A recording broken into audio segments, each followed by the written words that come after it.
Hey everyone, hi, welcome or welcome back to my channel. Today I am going to be choosing a favorite book and a least favorite book for every month that I've read this year.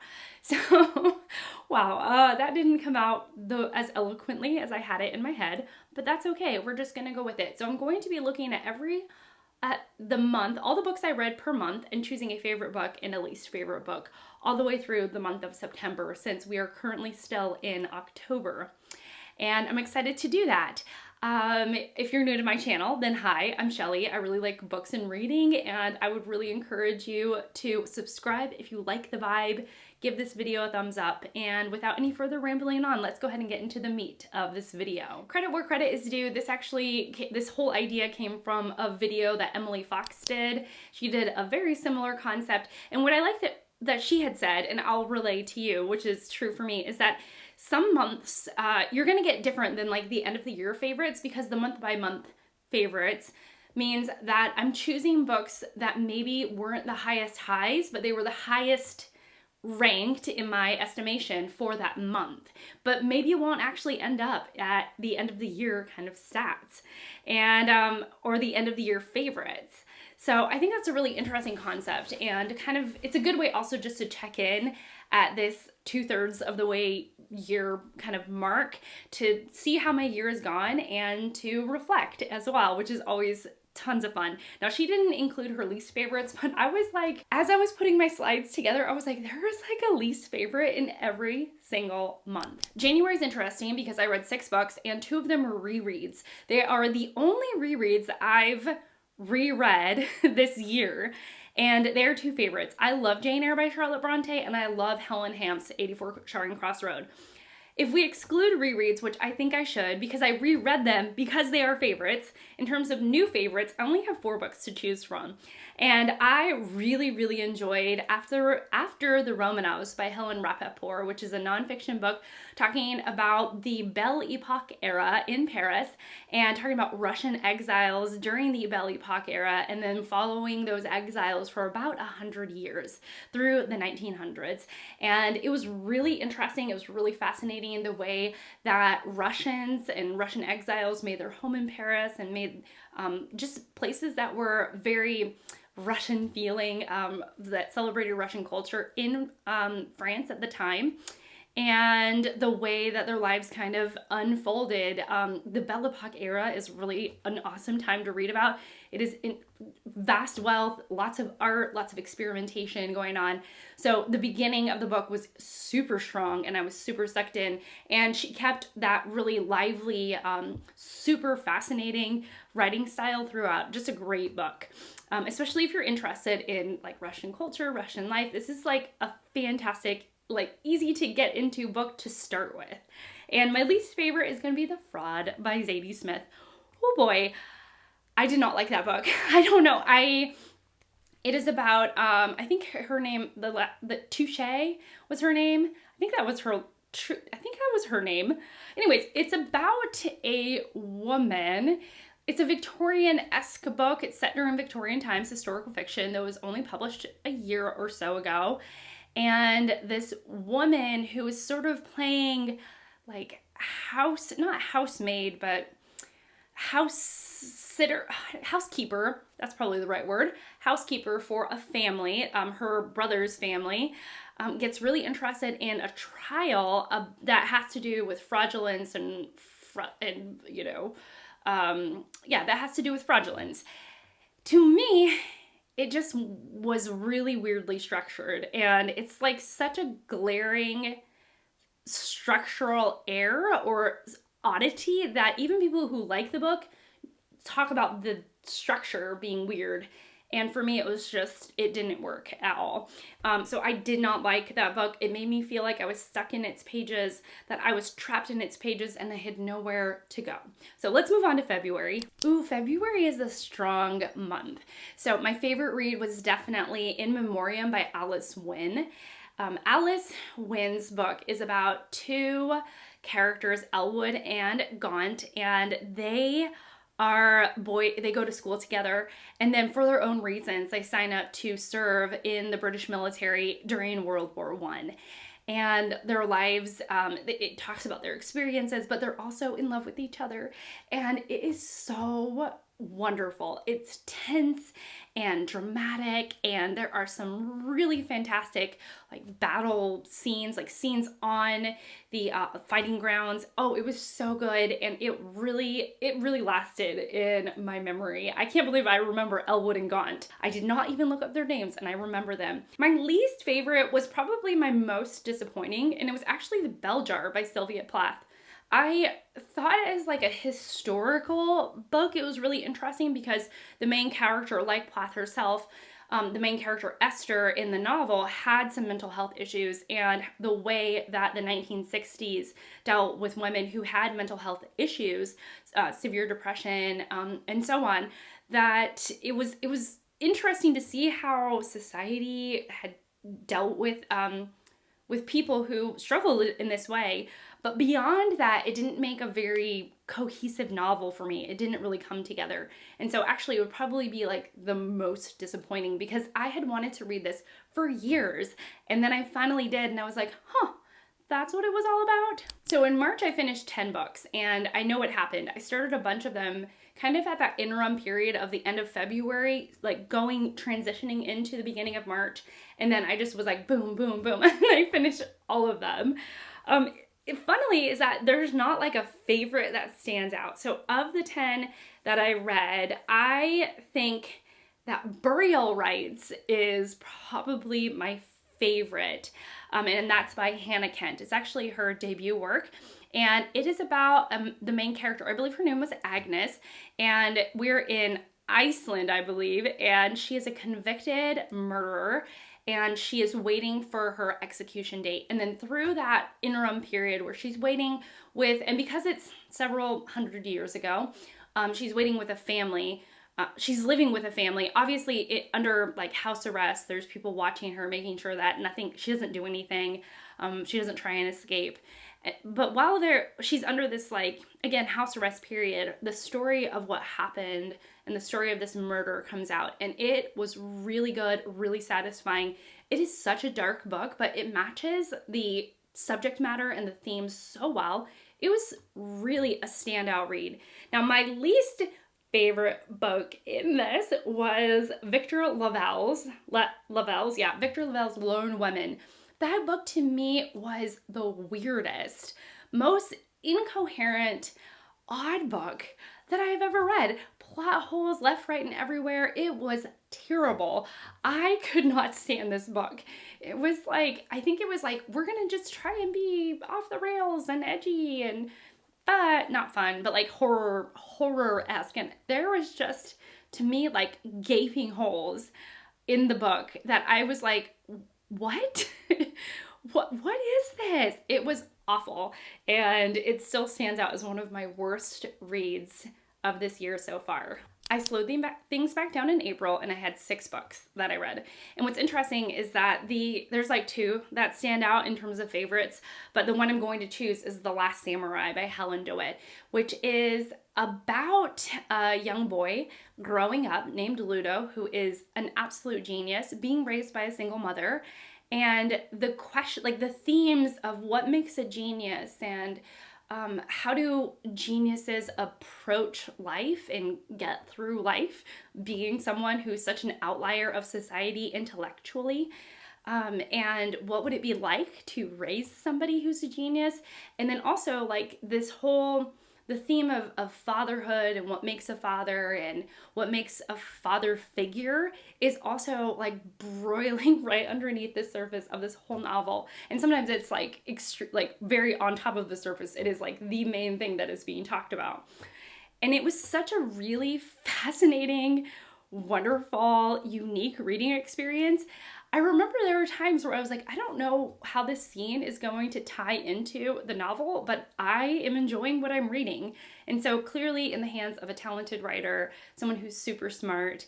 And it was a fantastic standout read for the year. Now, talk about a book that I was super disappointed by, and it was The Adventures of Amina Al-Kharafi by Shannon Chakraborty. This book had such a wonderful beginning. The first half was fantastic. It was an older protagonist who decides to take on one last job, to come out of retirement and take one last pirating job. And as she's taking this one last job, she's gathering up her motley crew of misfits to help her with this awesome job and go on this adventure to save this young person. And along the way, about halfway through, things turned from like a motley misfit crew of misadventures to something that was more like magical. Like, we're gonna have this magical fantasy vibe that is like way like it's like it went from being like 20% fantasy to being 80% fantasy, and it happened like right at the halfway point, and I was just like, why? It was so good when it was only 20% fantasy and it was more about this like motley crew trying to work together again. And then it just switched, and I was just not all about it. I thought it was a terrible misstep. And now that I'm revisiting April, it's like, did not like that book. I'm noticing throughout this whole year, I'm not reading a ton of nonfiction, but in May, I read 2 nonfiction books. One of them is Cast: The Origins of Our Discontent, and the other one is The Last Queen, which is about the Queen of England, Queen Elizabeth II by Clive Irving. And oh my goodness, wow, I had like a fantastic reading month. Okay, so my favorite book is probably going to be Cast by Isabel Wilkerson, which is the thesis of her book is that the United States has an invisible caste system here, and she really develops her thesis so well. She's so articulate. It's so interesting. And it is just this beautiful mix of nonfiction and personal memoir and storytelling. It's so good. It is so good. So I would say that's probably like the most impactful book of these 6. And I don't really have a bad book. In here. I would say like the worst book is maybe The Hunter by Tana French, which is really saying a lot because I like that book. The Hunter is one of Tana French's one book in her new series with Cal Hooper. And it is, I think the first one is The Searcher, and the second one is The Hunter.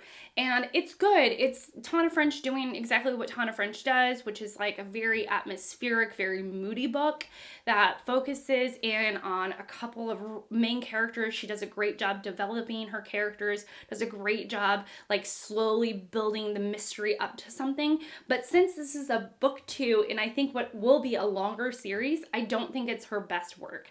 And I actually think the first book was stronger. There was more twists and turns going on that were more satisfying, and this one was just, slightly less satisfying, slightly less cohesive. But again, I think she's building to something bigger, and this is just like a step along the way. So I'm not surprised as to why it's the last, but it's still a really good book. I still really enjoyed it.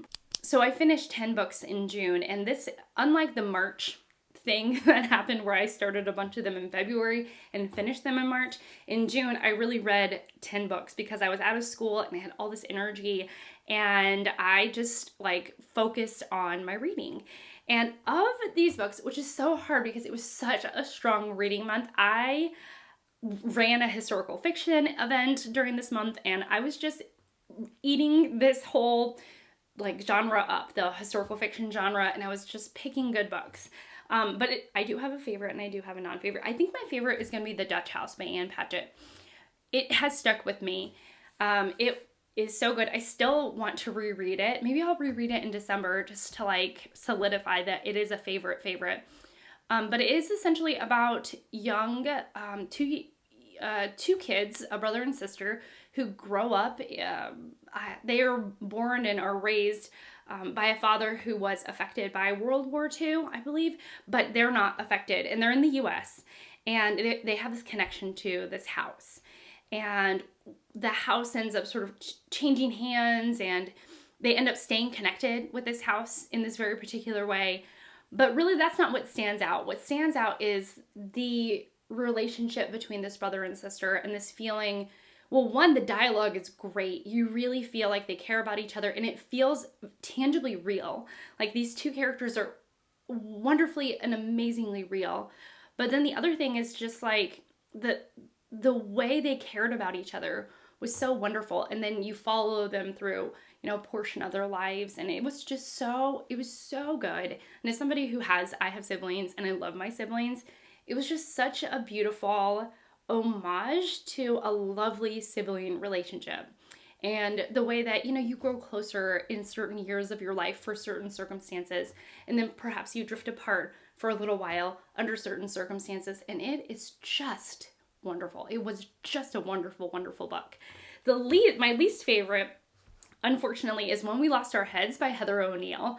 I could not stand it. Again, this is about friendship. Canadian girls in, like, I don't know, the late 1700s, maybe the 1800s. I can't remember, but it was kind of that thing where Heather O'Neill was adding in a lot of quirky writing. Part of the writing was the fact that it is quirky, but then it's just like every sentence would sort of like be flippantly dark and slightly off the rails, but after a while it felt very insincere, and it did not work. And so I did not like that book. In July, I read 8 books, and my favorite is going to be yet another Ann Patchett book. I think I'm just on an Ann Patchett kick during the summer. She just wrote, I don't know, I really connected with her work. So the book that I loved was Tom Lake. And it is about a woman. She's an older woman that has 3 adult daughters at this point that we're meeting her, and it's during the pandemic. And they're working on this cherry orchard that this woman owns with her husband. And because the pandemic is going on and they're in their own little like social isolation bubble, they're working the cherry orchard themselves, like the 3 daughters and maybe their significant others, and this woman who's our storyteller, and this, you know, her husband. And her daughters inevitably want to know about her past. And so the mom ends up telling her daughters about this time that she dated this really famous actor. But at the time when she dated him, he wasn't famous at all. They met very organically. And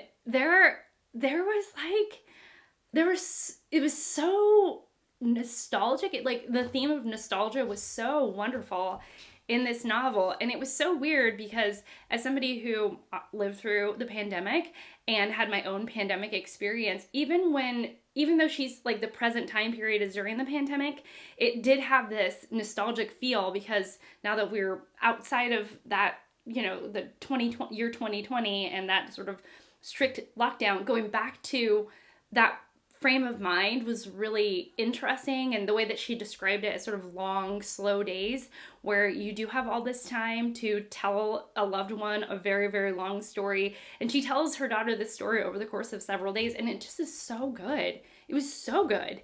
And so well done. And so it both has this beautiful sense of nostalgia, but it also has this lively, bright-eyed and bushy-tailed feel of your first love, the love of your youth and what that is like. And then it's all about being in plays, because they're in this acting career, and so they're in some stage productions and what that life is like. And it was just wonderful. It is a wonderful book. Now, my least favorite.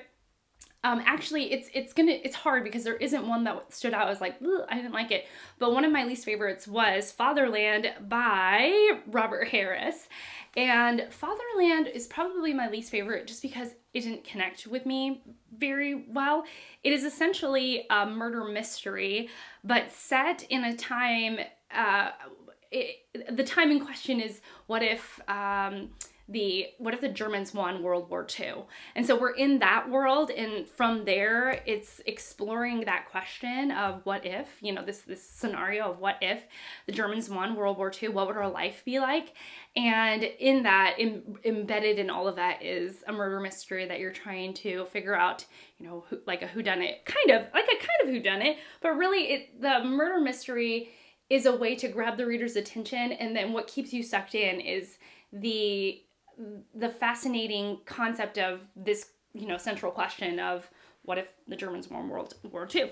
And I liked it, but I thought that the thought experiment was more powerful than both the plot and the main character, or our characters.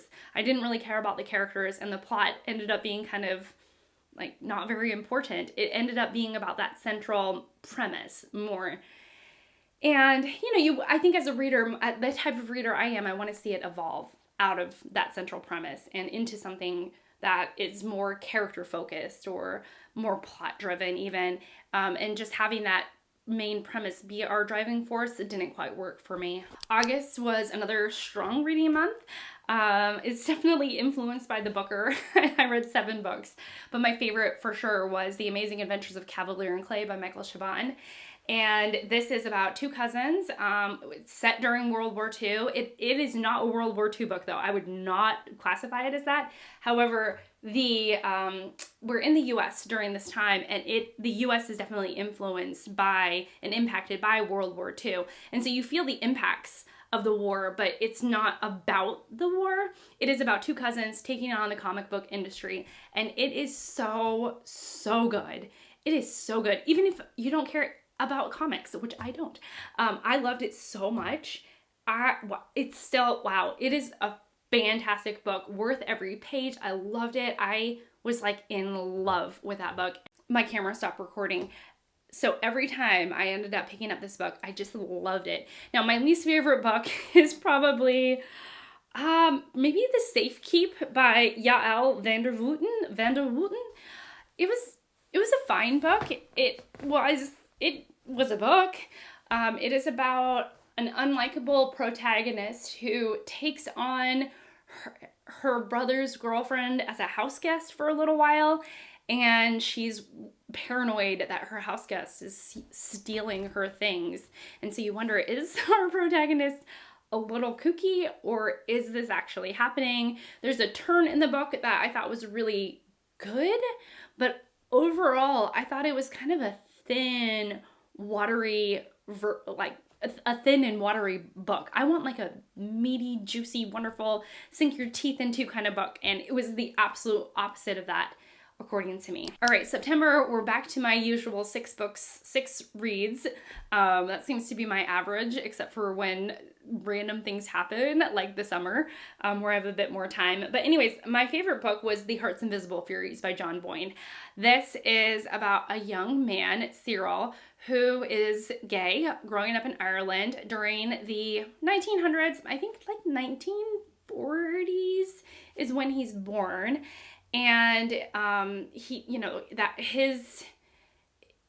being gay is absolutely not allowed. And in Ireland, it's against the law. And so it's about exploring what it would be like for this young man to grow up in this context. And it was so good.